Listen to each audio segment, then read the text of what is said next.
Hello everyone, so welcome back to my video. और आज मैं पढ़ने वाली हूँ ट्रिग्नोमेट्री। और मैं इस तरह से वीडियो को बनाऊँगी कि जिस तरह से जैसे मैं इजीली इसको समझ पा रही हूँ आपको भी मैं समझा पाऊँ। So let's start. तो आज मैं पढ़ने वाली हूँ यूनिट ऑफ एंगल। तो ऐसा यूनिट ऑफ एंगल जो होता है वो रेडियन होता है, और उसकी प्रैक्टिकल यूनिट जो होती है वो डिग्री या मिनट या फिर सेकेंड होती है। 180 degree is equals to pi radian, और 1 degree is equals to 60 minute, और 1 minute is equals to 1 degree by 60। ये सब बेसिक से आपको इसको याद करना पड़ेगा।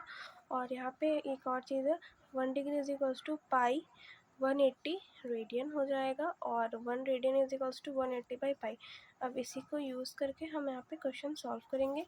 कन्वर्ट डिग्री इनटू रेडियन, हमें डिग्री को रेडियन में कन्वर्ट करना है। तो जैसे कि फर्स्ट क्वेश्चन है हमारा यहाँ पे पाई बाई 2 रेडियन।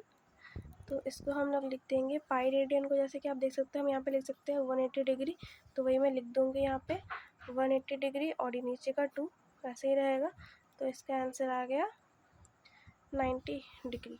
वैसे ही नेक्स्ट क्वेश्चन में अगर आपको करके दिखाऊँ तो ईजी है, सारा क्वेश्चन ऐसे ही ईजिली हो जाएगा आपसे। ये क्वेश्चन मैं करके दिखाती हूँ आपको।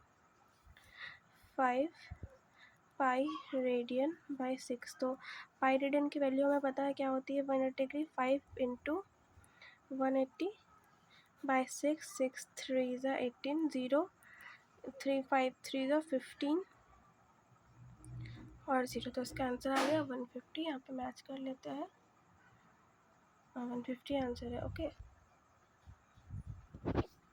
आई होप आपको ये तो समझ आ चुका होगा। और मैं अभी आगे बढ़ती हूँ, आगे देखती हूँ पीछे क्या है, इसके क्वेश्चंस कैसे हैं क्या है।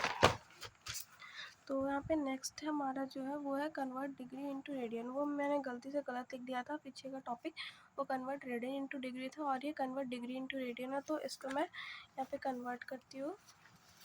तो जैसे कि इसका क्वेश्चन हम लेते हैं पहला, 45 degree is equals to 45 into pi radian by 180। तो इसको काट के आ जाएगा 4। तो इसका आंसर हो जाएगा पाई रेडियन अपॉन 4। ओके, और इसका नेक्स्ट क्वेश्चन भी इसी तरह सॉल्व हो जाएगा, ये इजी है। और यहाँ पे कुछ 1-2 क्वेश्चन हैं जो कि इजीली सॉल्व हो जाएंगे, वो मैं आपको बता दूँगी कैसे करना है। सो नेक्स्ट स्टार्ट करते हैं। नेक्स्ट यहाँ पे कुछ दिया हुआ है वो मैं आपको समझा देती हूँ। अगर दो पैरेलल लाइन रहेगी तो उनके बीच में थीटा जो होगा, यानी कि जो भी एंगल बनेगा वो 0 डिग्री बनेगा। अगर ऑर्थोगोनल लाइन रहेगी या फिर उसे हम पैरेलल लाइन भी कहते हैं, तो उसके बीच का जो थीटा बनेगा वो होगा 90 डिग्री। और हाँ, और दो एंटी पैरेलल लाइन अगर रहेगी तो उसके बीच का एंगल बनेगा 180 डिग्री।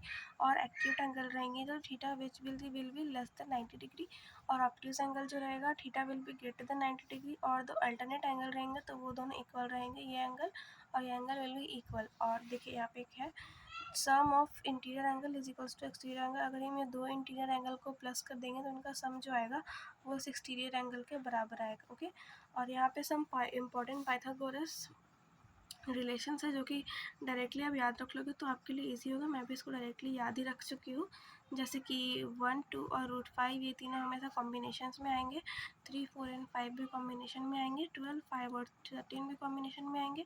7, 24 और 25 कॉम्बिनेशन में आएंगे। वैसे ही 6, 8 और 10 कॉम्बिनेशन में आएंगे। और मैंने आपको ट्रिग्नोमेट्री का फॉर्मूला तो बताया ही था, p² + b equals to h²। तो ये से वही ईजी सा ये एक ट्रिक है जिसकी वजह से आप इसको समझ पाओगे कि ये सब कैसे बनता है, ये सारा फार्मूला। तो अगर हम p² + b² + h² सबको h से डिवाइड कर देंगे तो ये हमारा p² + h² क्या आ जाएगा, b/h क्या होता है, साइन होता है, ये दोनों का स्क्वायर इसलिए स्क्वायर साइन स्क्वायर थीटा।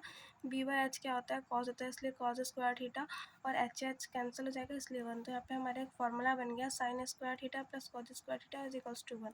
और वैसे ही अगर हम यहाँ पे p² से इन दोनों को सबको इसको डिवाइड कर देंगे तो ये तो कट गया, 1 हो गया। पी बाई बी जो कि होता है कॉट थीटा, और एच बाई पी जो कि कॉसेक होता है, तो 1 plus cot square theta is equal to cosec square theta हमारा आ जाएगा। उसके बाद हम इसको सारे को बी स्क्वायर से डिवाइड कर देंगे, तो p square by b square आ जाएगा हमारा 10 square theta. B square by b square cut जाएगा तो 1 हो जाएगा, और h square by b square वो आ जाएगा हमारा सेक स्क्वायर थीटा। तो इस तरह से हम देख सकते हैं कि फार्मूला कैसे बनते हैं। और देखो यहाँ पे इसको एक और चीज़ क्या गया है, फार्मूला को आगे मॉडिफाई कैसे करते हैं। ये कॉस स्क्वायर थीटा है, और ये जो साइन है ये 1 है, ये इधर ही है, और ये साइन प्लस के इधर चल गया तो ये माइनस हो गया, तो यहाँ पे हमारा आ गया माइनस साइन स्क्वायर थीटा। और फिर हमारा जो कॉस थीटा है उसका स्क्वायर इधर चला गया तो ये अंडर रूट बन गया, तो ये under root -1 minus sine square theta हो गया। अब अगर यही चीज़ हम साइन थीटा के साथ करें तो वही सेम हो जाएगा, under root 1 minus cos square theta हो जाएगा। आई होप आपको इतना समझ आया होगा। आज के लिए मैं इतना ही रखती हूँ, कल मैं आप लोग को ये समझाऊँगी। Thank you.